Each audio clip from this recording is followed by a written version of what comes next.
संस्कृत हिंदी ज्ञान तरंग चैनल में आप सबका स्वागत है।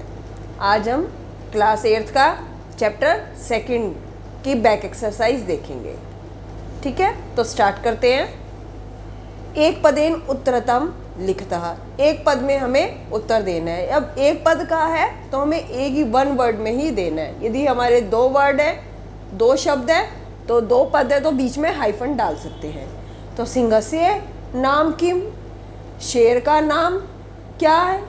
तो शेर का नाम क्या था? खर नखर। तो क्या था शेर का नाम? तो पहले का आंसर है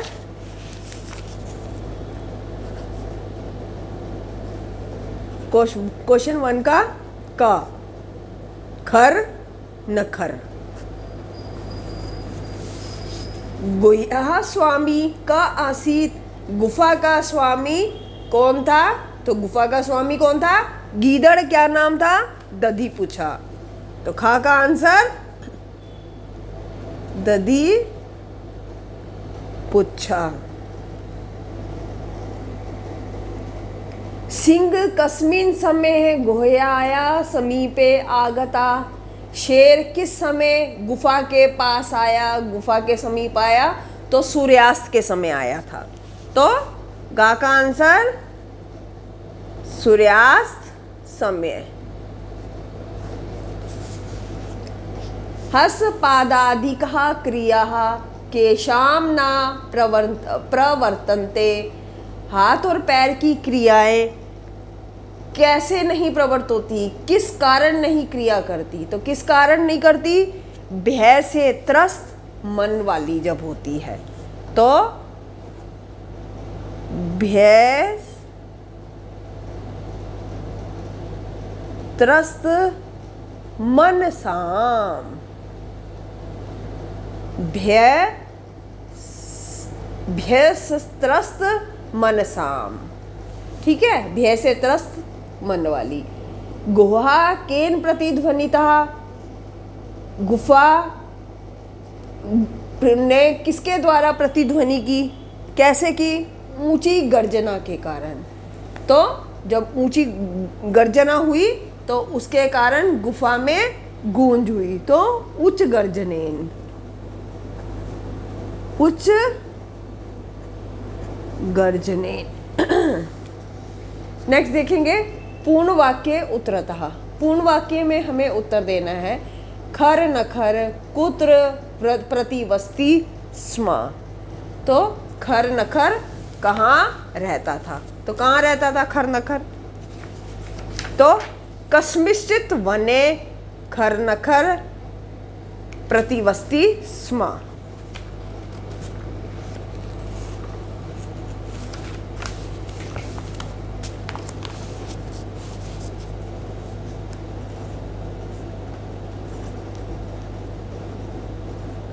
खर नखर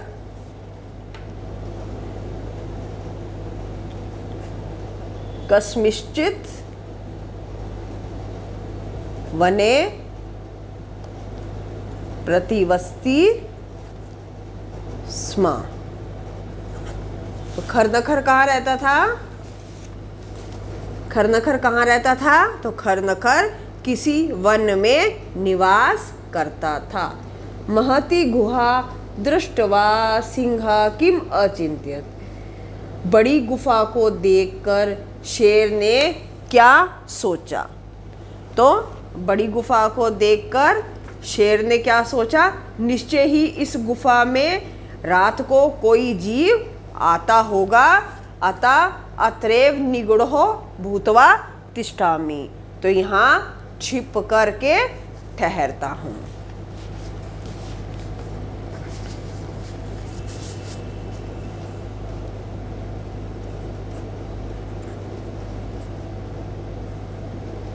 महतीं गुहा दृष्ट्वा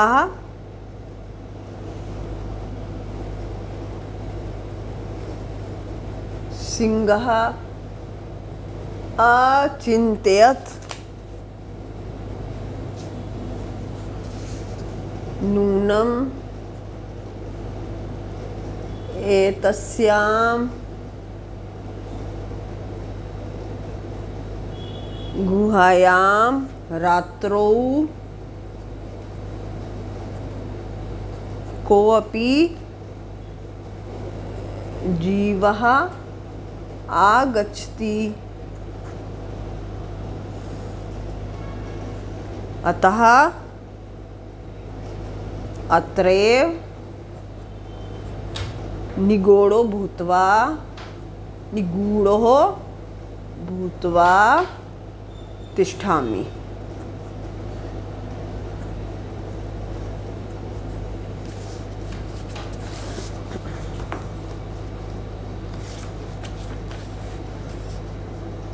तीसरा, श्रृंगाल ने किम अचिंत्य। श्रृंगाल ने क्या सोचा? श्रृंगाल अचिंत्य अहो विनिष्टोऽस्मि, नूनम अस्मिन् बिले सिंह अस्ति इति तर्कयामि, तत् किम करवाणि। तो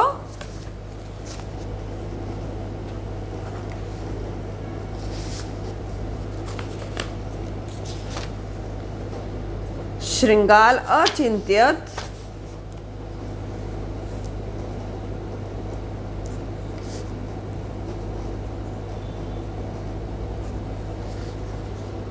अचिंत्यत अहो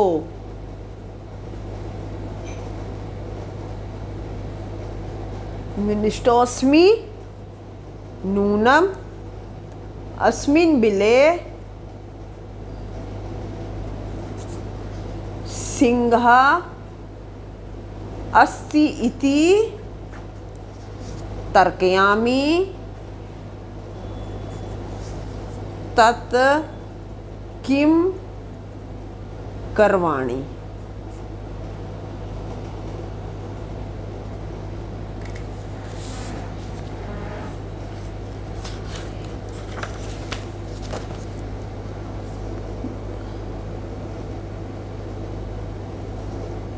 श्रृंगाल कुत्र पलायत।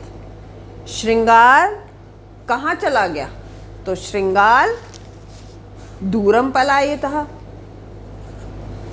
श्रृंगालः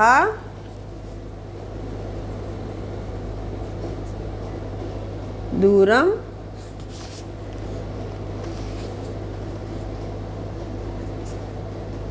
पलायतः। गुह्य समीपम आगत्य श्रृंगालः किम पश्यति। गुफा के समीप आकर के श्रृंगाल ने क्या देखा? तो गुफा के समीप आकर श्रृंगाल ने पद चिन्ह सिंह पद पद्धति चिन्ह उसने देखे।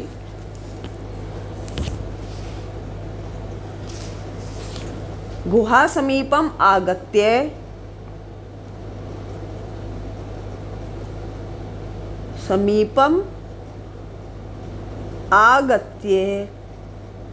श्रृंगालः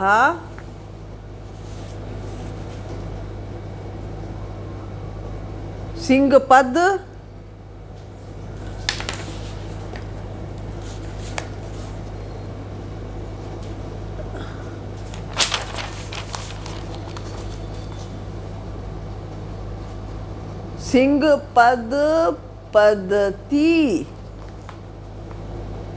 पद्धति पश्यति।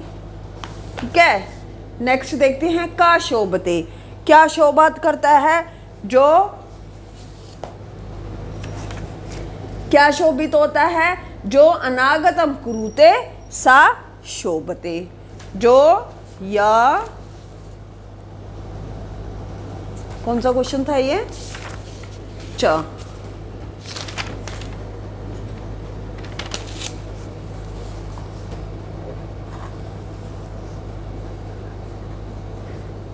या अनागतम कुरुते सा शोभते।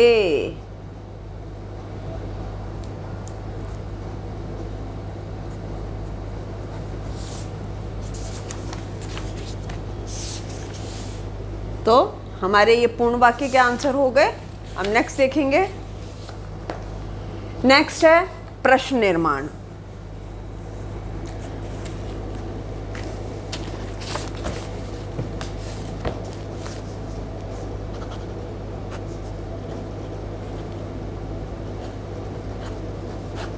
प्रश्न निर्माण। प्रश्न निर्माण के लिए मैं बार बार कहूँगी, हर बार कहती हूँ कि किम के रूप आपको याद करने हैं। पुल्लिंग हो, स्त्रीलिंग हो, नपुंसकलिंग हो, ये आपको किम के रूप याद करने होंगे, तभी हम प्रश्न निर्माण कर सकते हैं। ठीक है, स्टार्टिंग की 2 लाइनों में से हमारे 20 से 30% का आंसर आ जाते हैं, पर हमारे को करने 7 लाइन याद करनी है। हम 1 या 2 लाइन याद करके हमारा काम नहीं चलेगा, हमें सारे पूरे शब्द रूप याद करने हैं। किम के पुल्लिंग में, स्त्रीलिंग में, नपुंसकलिंग में, तीनों याद करने हैं। तो शुद्धार्ता सिंहा कुत्रपि आहारम ना प्राप्तवान।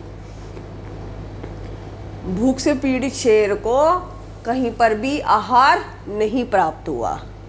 तो कैसे शेर को आहार, अपने आप से क्वेश्चन करो कि कैसे शेर से, तो कीदृशा। तो पहले का आंसर है काका कीदृशः। दधी पूछा नाम श्रृंगाल गुहाया स्वामी आसीत। श्रृंगाल गुफा का स्वामी था। दधी पूछ नाम वाला जो श्रृंगाल था वो गुफा का स्वामी था। तो क्या नाम था, तो किम नाम। तो खा का आंसर किम। तीसरा एषा गुहा स्वामिना। अब ये स्वामिना षष्ठी विभक्ति है। सदा आह्वानम करोति, यह गुफा का स्वामी सदा आह्वान करता है, षष्ठी विभक्ति है तो कस्य। घा का आंसर भय से त्रस्त मन वाली हाथ पैर की क्रियाएं, हाथ पैर आदि क्रिया में प्रवृत्त नहीं होते, तो कैसे भय से त्रस्त मन वाली, तो हाथ पैर जो हैं वो सही से क्रिया नहीं करते, तो कीदृशः। सप्तमी भक्ति है बिले। तो श्रृंगाल बिल में प्रवेश करके शेर का भोज्य होगा, भोजन होगा। तो बिल में किस में प्रवेश करके, तो कस्मिन। कहाँ प्रवेश करके, कुत्र भी हो सकता है। ठीक है, कुछ भी लिख सकते हैं। नेक्स्ट घटनाक्रम। ये हमारा जो स्टोरी है इम्पॉर्टेंट है, ये इस लेसन का घटनाक्रम हम कह सकते हैं इम्पॉर्टेंट है ये घटनाक्रम। क्वेश्चन 5 घटनाक्रम इम्पॉर्टेंट है। ठीक है, कुछ भी आ सकता है, ज़रूरी नहीं कि आपको यही लाइन्स आएंगी, कुछ भी आ सकता है। आपको प्रॉपर आपने लेसन पढ़ा होगा तो आप अच्छे से कर सकते हैं। यदि आपने लेसन अच्छे से नहीं समझा होगा तो आप घटनाक्रम सही से नहीं कर पाएंगे। तो आप लेसन को अच्छे से थ्योरली आप अपना याद करेंगे, देखेंगे, पढ़ेंगे, लर्न करेंगे, तभी आपको ये सारी घटनाक्रम समझ आएगा। ये आप पहले सरसरी नज़र डालेंगे घटनाक्रम पे, ओके ये लाइंस हैं। उसके बाद आप सीधा, आपने यदि लेसन पढ़ा है तो आप दिमाग में स्ट्राइक कर जाता है कि कौन सी लाइन पहले है या क्या है। तो लेसन पढ़ने के बाद ही आपको समझ आता है, वैसे नहीं आता। तो पहली लाइन है यहाँ पर, पहले घूमते हुए शेर क्षुधार्त हो जाता, भूखा था। ठीक है, घूमते हुए शेर जो भूख से पीड़ित हुआ जो था, उसने क्या देखा, एक गुफा को देखा। गुफा को देखकर गुफा का स्वामी दधिपूछ नाम का जो श्रृंगाल वहाँ आया। फिर गुफा में कोई है, ऐसा श्रृंगाल का विचार है। उसने, श्रृंगाल ने सोचा कि वहाँ कोई है, गुफा में कोई है। तो श्रृंगाल ने दूर रह करके आवाज़ करना शुरू कर दिया। शेर ने श्रृंगाल का आह्वान किया। ठीक है, दूर भागते हुए श्रृंगाल ने श्लोक पढ़ा। 1 2 3 4 5 6 7, ये 7 लाइनें हैं। ठीक है, तो ये आपको घटनाक्रम अच्छे से आपने जब लेसन पढ़ा होगा तभी होगा। यहाँ पर पहले नंबर पे ये है परिभ्रमण, सिंगा क्षुधार्त हो जाता। उसके बाद सिंगा एका महती गुहाम अपश्यत गुहाया स्वामी दधि पूछा नाम श्रृंगाला समागतः समागच्छतः।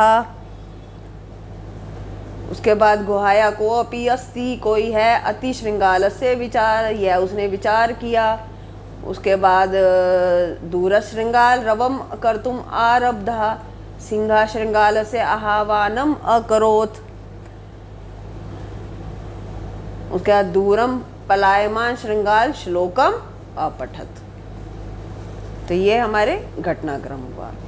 उसके बाद उत्तर इसका देना है, जैसा उसने जो मांगा है वो आंसर आपने देना है। एकाम महतीम गुहा दृष्टवा सा अचिंत्यत। इस लाइन में कितने विशेषण पद हैं, आपने उसका टोटल, आपने उसका संख्या भी लिखनी है और वो पद भी लिखने हैं। तो कितने विशेषण हैं? एकाम महती गुहाम दृष्टवा सा अचिंत्यत। एकाम महतीम, ये गुफा के विशेषण है कि गुफा कैसी थी? बड़ी थी। गुफा कितनी थी? एक थी। तो ये दोनों विशेषण किसके हैं? गुफा के हैं। तो कितने विशेषण हुए? दो विशेषण हुए हमारे। और कौन कौन से? एकाम और महतीम। नेक्स्ट देखेंगे, तद अहम अस्य आह्वानम करोमि। यहाँ अहम, यह पद किसके लिए यूज हुआ है? तद अहम अस्य आह्वानम करोमि। कौन बोलता है? शेर बोलता है। तो मैं इसका आह्वान करूँगा, मतलब कि इस गुफा का आह्वान करूँगा। तो ये अहम किसके लिए यूज हुआ है? सिंहाए। आप सिंहाए भी लिख सकते हैं, खर नखर भी लिख सकते हैं, खर नखराए भी लिख सकते हैं। तो आप जो मर्जी लिखें। ये किसके लिए अहम यूज हुआ है? सिंहाए, इसके लिए ये यूज हुआ है। देखेंगे क्वेश्चन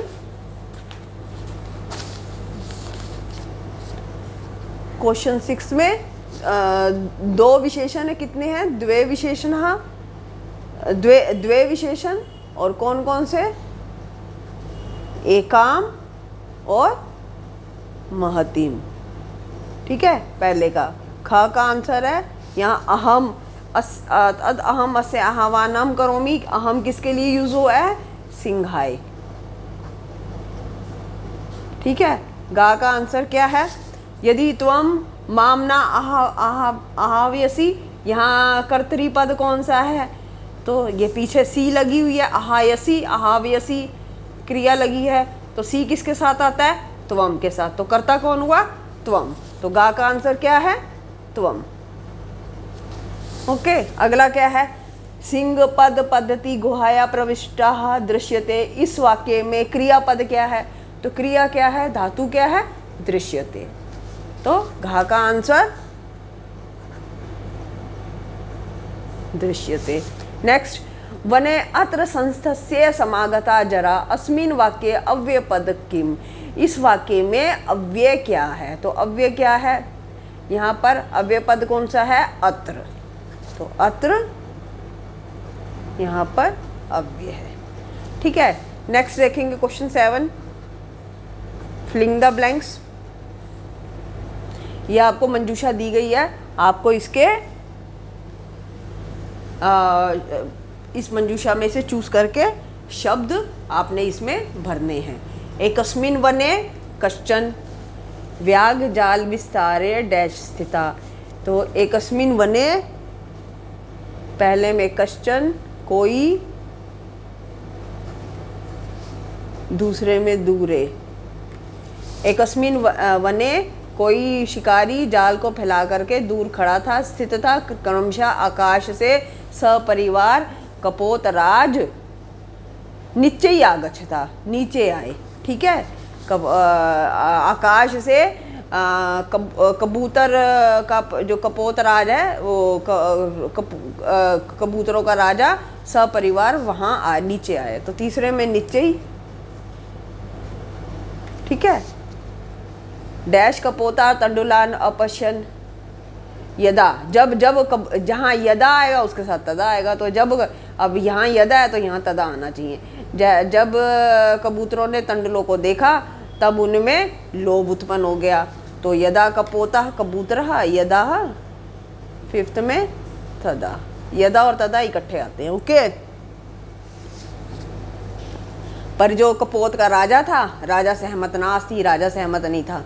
उसकी युक्ति थी, उसका कहना था कि उसने यह युक्ति लगाई कि यदि वन में कोई मनुष्य नहीं है तो तंडुल कहाँ से आ गए, तो चावल कहाँ से आ गए, जब कोई मनुष्य ही नहीं है वहाँ पर। तो उसका कहना सही है। तो यदि 6 में यदि, यदि वन्य कोऽपि मनुष्य नास्ति कुतः तंडुलः तंडुल नाम संभवा, तो तंडुल कहाँ से संभव है, तो ये तो जरूर कोई शिकारी की चाल है, उसका कहना ये था। पर उन्होंने राजा की बात को एक्सेप्ट नहीं किया था। तो डैश राजा उपदेशम अस्वीकृते कपोतः तंडुलान खादितुम प्रवता जाले डैश निपतितः। तो क्या 7th में है परंतु राजा क्या उपदेश अस्वीकार करके कबूतरों ने तंडुल को खाने में, चावलों को खाने के अंदर वो प्रवृत्त हो गए, मगन हो गए और निपात, और वो फंस गए, कहाँ, जाल में फंस गए। ठीक है, तो 7th में परमम, ठीक है, परम, 8th में 9 में सहसा। ठीक है, क्यों, यही तो बचा फिर हमारे पास। तो खाने में वो प्रवृत्त हो गए, तो अर्थ कहा गया है सहसा विदतिम नाक्रिया, अचानक से, सहसा मीन्स अचानक, अचानक से, विदतिम नाक्रियम, अचानक से कोई क्रिया काम नहीं करना चाहिए। दोबारा एक बार देखेंगे, वर्ड टू वर्ड देखेंगे। किसी वन में कोई शिकारी जाल को फैलाकर दूर ही स्थित था। क्रमशः आकाश से सपरिवार कबूतरों का राजा नीचे आया। ठीक है, नीचे आया। जब कबूतरों ने चावलों को देखा तेषाम, तब उनमें लोभ उत्पन्न हो गया, परंतु राजा सहमत नहीं था। उसकी युक्ति थी कि यदि वन में कोई मनुष्य नहीं है तो तंडुल कहाँ से आ गए, कहाँ से संभव है। ठीक है, परंतु उन्होंने राजा के उपदेश को अस्वीकार करके कबूतर चावल खाने में प्रवृत्त हो गए और जाल में जाले निपतितः, और जाल में फंस गए। अतः उक्तः, अतः कहा गया है सहसा विदितिम नाक्रियाम, अचानक से कोई काम नहीं करना चाहिए। तो हमारा सेकंड लेसन जो है बिलस्य वाणी ना कदापि में श्रुता, ये हमारा इसकी बैक एक्सरसाइज फिनिश होती है। अब नेक्स्ट चैप्टर हम देखेंगे, 3rd चैप्टर डिजी भारत, नेक्स्ट वीडियो में। आशा करती हूँ आपको मेरी ये वीडियो अच्छी लगी होगी, आपको ये बैक एक्सरसाइज समझ आई होगी। ना समझ आए तो आप मेरे से दोबारा पूछें, बार बार पूछें, कमेंट करें। आशा करती हूँ आपको मेरी वीडियो अच्छी लगी, और अच्छी लगे तो मेरी वीडियो को शेयर कीजिए, मेरे चैनल को सब्सक्राइब कीजिए। Thank you so much. मिलते हैं नेक्स्ट वीडियो में।